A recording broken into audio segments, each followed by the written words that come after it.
Good evening, everyone. I'm glad to welcome you again at Artela London.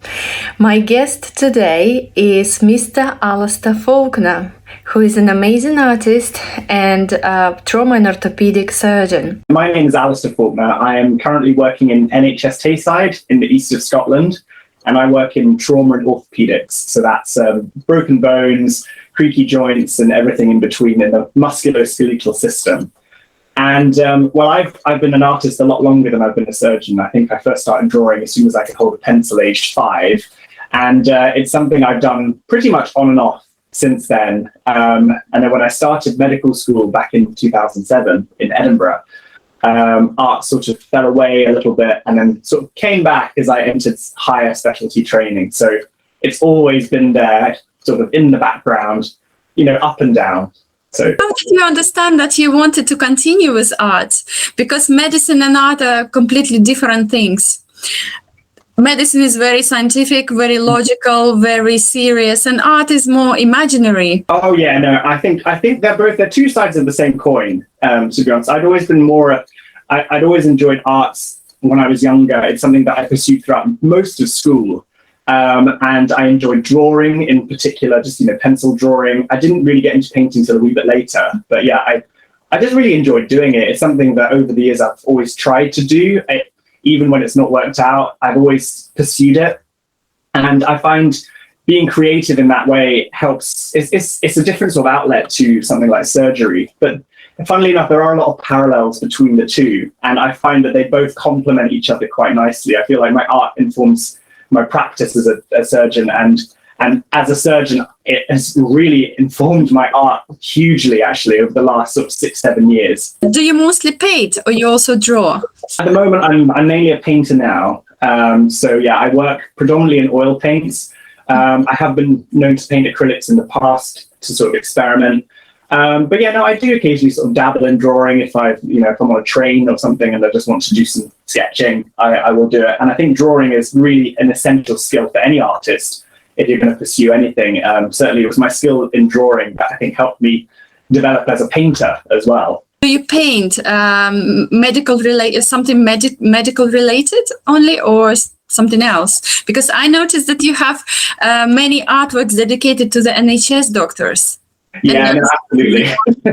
Yeah, I think being a surgeon puts me in a unique perspective to sort of capture the subject matter of healthcare in an artistic context. Certainly over the years, I've wanted to tell stories about the job I do and the people I work with in a way that is different to what's reported in the news or, what's seen on TV or patients' own experiences. I wanted to kind of create something that I think had a universality to it. But certainly, although it's something that I'm very, very passionate about, I do paint other things. I paint portraits of other people, and historically, I've painted lots of landscapes. That's sort of fallen a wee bit recently, but I really hope to get back into that. But yeah, no, certainly a mix. I think you're very good in portraits. I really do. That's very kind. They're amazing. They're absolutely wonderful. I love painting portraits. It's not only the anatomy of the face that's really fascinating, but it's just the satisfaction of capturing someone's likeness and being able to recognize the person. It's true. And when other people say to me, oh, that looks like the person or it looks like myself, it's very vindicating. No, I love it. I understand you very well. Yeah. As a painter myself, as an artist, yeah. I understand you, yes. Yeah, excellent. When I draw or I paint and the person likes it, I feel so rewarded that I want to continue. Yeah, absolutely. It is. I mean, as artists, you don't want validation, but if we're being honest, you do, because, when you paint something or you do something for someone, you want them to like it because, ultimately it's something you've created for them or for yourself. So there is artists, I think, always are looking to seek some form of validation. So it's satisfying when it is good, and particularly satisfying if you yourself can say you've done a good job. Absolutely. Do you believe that your artistic activities have helped you to be a good surgeon? And if yes, then how? That's a really good question. And I would definitely say yes. I think art allows me to kind of just escape from the stress of the job. It allows me to really focus on something else. I know a lot of people in my position, a lot of people within healthcare, probably do ruminate a lot on the day they've had, the patients they've seen, or the mistakes they may or may not have made. And for me, art is just a way of just actually shutting all of that out and just devoting myself entirely in a very kind of mindful way to something totally and utterly different. And even if I'm doing one of my healthcare related paintings, because of the creative aspect and the narrative I want to put in, it really, I think really helps with just my overall mental health. It keeps me very focused, and it also allows me to kind of not ruminate too much on, you know, the negative aspects of the job. So no, I think it's absolutely essential and really helps me be a better surgeon. You know, I met many people who think that doctors are not humane. You know, they don't have any emotions. They think that like doctors are just like robots. They basically help you and forget you. You are a great example that it's not true. Oh, thank you. Yeah, I think certainly to do the job that I do and what others do, you need to have a certain level of professional, I suppose, detachment. But that doesn't stop you being very invested, both emotionally and physically, to the patient's outcome.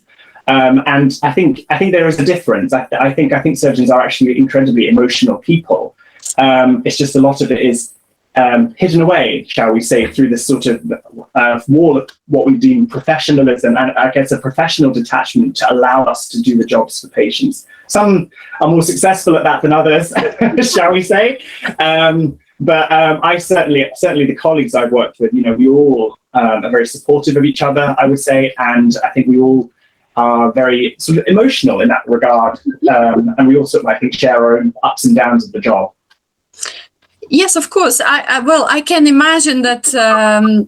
Yes, it's true. Many medical professionals need to be very empathic in order to practice medicine. Yeah. So it's just that patients maybe don't always see it that way. Yes, I think that's very true, and I certainly think it can be hard, both from a patient's point of view. So, for instance, because obviously when you see the doctor, you know, that's your entire experience of that healthcare setting. But I suppose from the flip side, from my end, you might be one of 30 or 40 I've seen that day, and every single one is needing a plan, is needing to make sure that your, you know, outcomes are met, is needing a treatment. It can be sometimes hard, I suppose, to maintain that level for each and every one of those people. And I know, speaking from my own experience, that there are times I've fallen short and I've really regretted that, and there are times that I've also, you know, hoped I've done above and beyond what the patient is expecting. So it is very much up and down, but I think we all try to do the best we can. Yeah. You know, I also wanted to ask you whether you ever, because you mentioned that art helps you to escape stress, work-related stress and pressure. Yeah. So have you ever experienced burnout? Well, that's a really good question, actually. Because I have been looking into this more and more, and recently I had my sort of exit exam. So when we nearly finish our sort of specialty training, we, depending on the specialty, you have to do an exit exam. Because I'm doing trauma and orthopaedics, that's our FRCS examination. And so for the longest period, I was at work, then I was at home studying, I was at work, and then I was studying. And I think for me, burnout just was more sort of like anxious thoughts and anxious voices in my head, usually coming on when I was like trying to sleep. You sort of like suppress all of that during the course of the day, and then as soon as it's quiet, everything sort of springs out. All these like scenarios, these conversations that may or may not have happened or not real, just suddenly manifest, and it becomes actually quite noisy. So I think that is, and then I had trouble sleeping for quite a long period because of that, and I was waking up early, and I think I sort of probably attributed a lot of that to potentially burnout. So I think it affects people in very different ways, and I think certainly for me it manifested more at the kind of at sleep time, because I don't know, I've never really been one to sleep long periods. I've always needed to like kind of get up and go. So yeah, I think I don't think I've ever had any sort of, shall we say, serious effects of burnout, and I think that is because art has allowed me to kind of just have a totally different focus. Do you think that art-related activities could potentially help people in their rehabilitation? I mean, post-traumatic, you know, all this post-traumatic trauma that they might experience mentally. Do you think whether art could help them? Yeah, well, I'm no expert in the field of art therapy and art psychotherapy, but speaking from personal experience, I definitely think there is a place for art in every person. I think if you've had a sort of traumatic experience, the advantage of pursuing an artistic pursuit such as drawing or painting is it creates an environment where you're focusing on something that's not either your own thoughts or your own situation. You're focusing on, say, drawing a bowl of apples, or you're drawing a person. And what I think a lot of people struggle with when they start doing art is they expect it to look amazing immediately. And I suppose that in turn causes this kind of cycle of stress, because you're just like, it looks rubbish or it doesn't look great. But I think that, but then you're applying a lot of expectations. So, if anyone else asks me if how do I get into it? I just say, just start drawing and have no expectations. Just do it. If it won't look great, fine. But the great thing about being a surgeon is it's given me a sense of perspective in art. I used to hate everything I did. I used to think everything I produced wasn't very good. I used to always compare myself to my peers who are much better than me. And then I realized, actually painting a picture, no one's dying. No one's ill, no one's really unwell. It actually is great, because if I'm frustrated by the progress of the painting, I'm just like, well, it's fine, because I'll get through it. It's a painting, it's a work, So I think it really grounds people too. So I definitely think there's a place for it, no matter what ability you are. It's I think when maybe the beginners, artists who are at the beginning of their career or just starting, as you mentioned, they try to be perfectionists, but perfectionism hurts. It might hurt you. So you have to be imperfect in everything you do, actually. Oh, absolutely. And even now, I've become the surgical side of my brain has made me a lot more analytical about how I approach a painting. So before, if I make a mistake, I usually be like, oh, this is awful, I can't do this anymore, I can't do it. But now I'm a lot more like, okay, it's not working, why? How do I fix it, kind of thing. So I think to any beginner that wants to get into it, I think you just got to really just let go of all of those thoughts and just do it. Don't worry about what it might look like or anything. Just do it for yourself. Do it because you want to do it. Do it because you want to improve as well. And just that's because over the years I've painted a lot of stuff and drawn a lot of stuff that I will first admit is not very good. It's pretty dross. I kept going because I just really enjoyed it, and I love doing it. So yeah.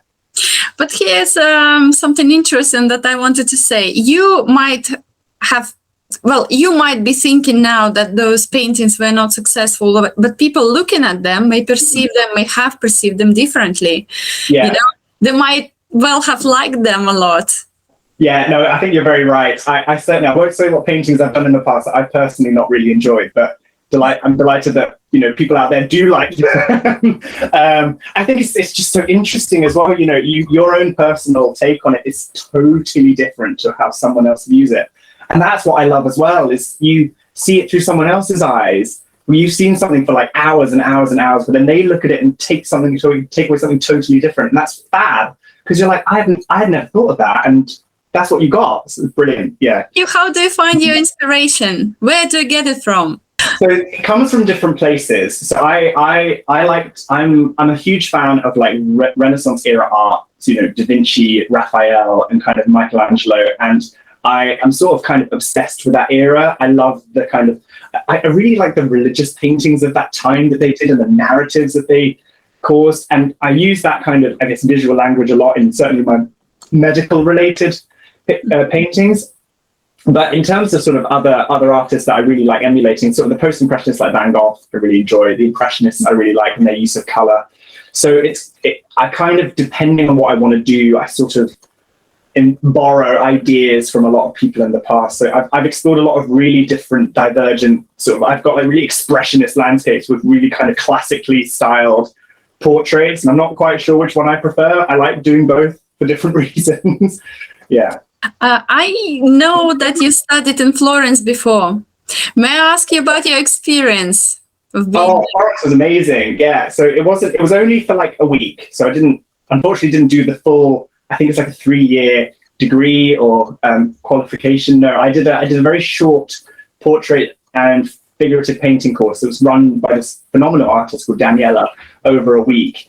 And it was good because I could take annual leave to do it, so I could fit it in my work. And basically it was, you arrived on the first day, and from sort of 8 o'clock until 6, you were like painting all day. You did the portrait in the morning and then the figurative piece in the afternoon. And you just kept going. I found it actually quite mentally draining. Like, I'm used to being in theatre doing surgeries that can last anywhere between 1 to 6, 7 hours. But when you're painting all day, every day, it was actually really mentally quite exhausting. And I got home and I told my colleagues, I was just like, that really wasn't a holiday. And now I'm so tired. But it was wonderful. It was really, really good. I learned so much in that short space of time. Stendhal syndrome, Florence syndrome. Do you think it exists? Have you heard about it? Yeah. So do you think, first-hand experience, do you think it exists? I mean, I didn't personally feel it, but I can definitely see why others would, because it is such an amazing city. It's such an amazing place. You get quite spoiled. You walk around and you see all this work that like Michelangelo and Da Vinci did just around you, and you forget you forget these things are created like, I don't know, 600 years ago. And it's just amazing. So yeah, no, I was blown away. It's such a great city to study art. I would go back. If I could, I would go back for like months. So what do you think? Is it better to be an artist, or is it better to be just a medical professional, or is it better to be both? I think there are advantages to certainly be having both in your life. I've had periods in my time where it was just medicine, just surgery. I've had periods in my time where art has been more dominant. And that wasn't very good either. I remember at school, like, studying for my GCSEs and doing art, that actually was really that was a tough couple of years. And it really put me off. And it kind of made me realize this is not what I want to do myself full time. I think it was just far too intense. So I think coming at it with a bit more, like, I feel a lot more mature now in my own sort of space, and having done both surgery and art, I think I have found a way to balance both of them and make both of them sort of work for me, to the point where, yeah, I can't really imagine doing my life with either. I find if I'm doing more art, I miss kind of the surgical side of things. And if I'm doing a lot more surgery and the NHS stuff, which is, has its own stresses, let's not lie, I then miss art. So yeah, it's I would say there are advantages to having both. I believe so too, yes. Yeah. Because I remember myself studying in medical school, where I thought that I would never paint again, I would never come back to creativity, but then I realized that it's in my soul and I have to do it, so I'm doing it.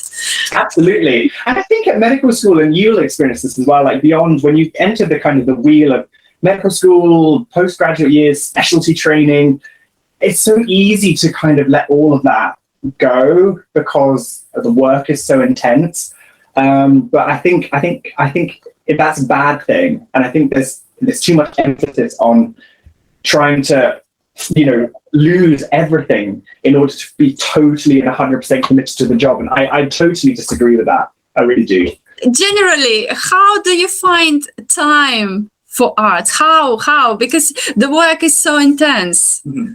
I commonly get asked this. The truthful answer is, it comes in sort of ups and downs. Like, because I was studying for my exam really over the last sort of year, I didn't really do that much art. In fact, the Three Sisters painting I did was one of the only paintings I produced within the last year. And, you go back to sort of the first COVID wave where we were all in lockdown, I was painting like 30 canvases a year. So, I think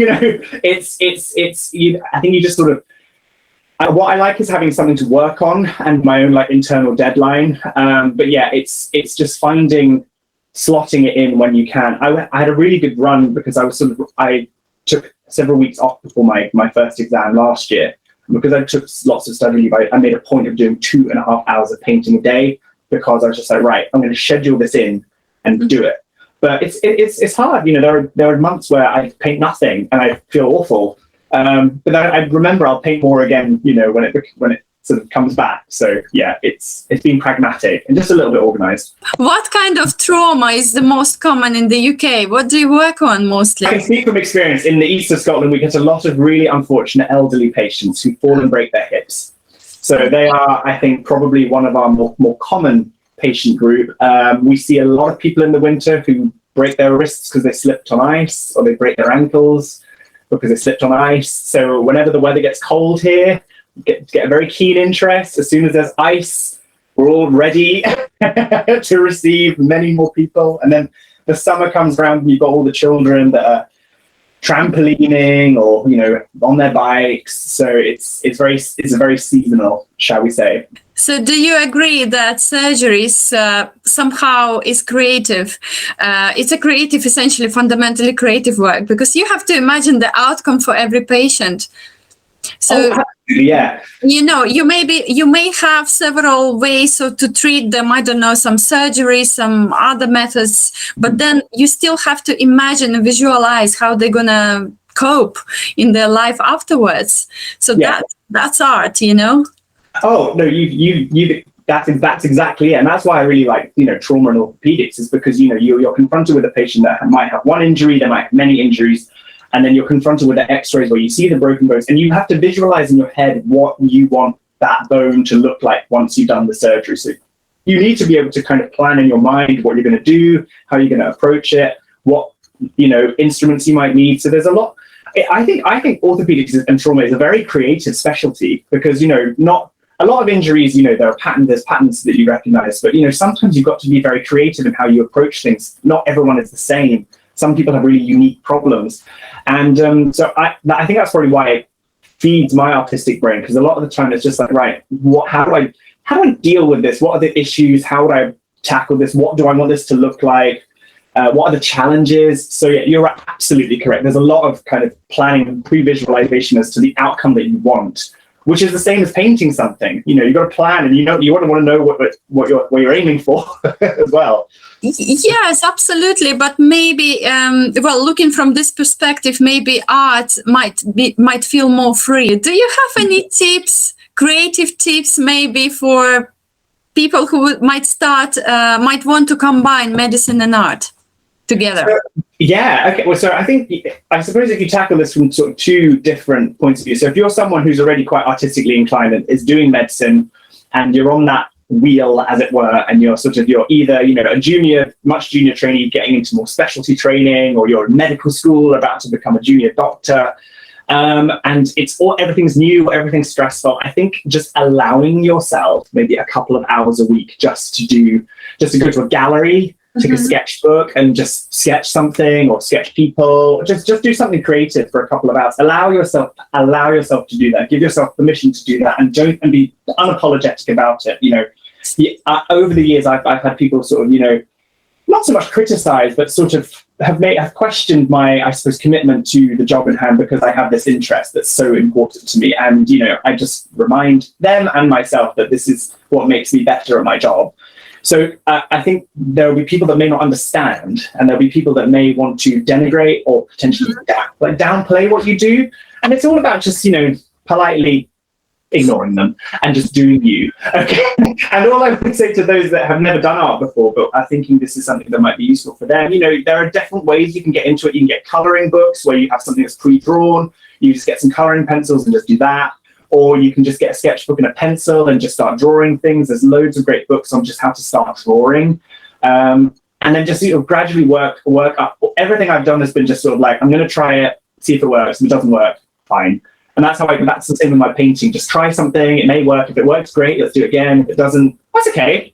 Do another one. So give yourself permission to do that, because no one's going to give you that permission. No one's going to give you that time. You've got to really want it. You've got to do it, and you've got to defend it, and you've got to defend your right almost to do it. So yeah. Absolutely. Being self-confident and going forward, that's what matters. Exactly. Just you do you. And just do it. Yeah, just do it. Yeah. Thank you, Alastair. Thank you very much. Oh, thank you so much for having me. This has been wonderful. I really enjoyed it as well.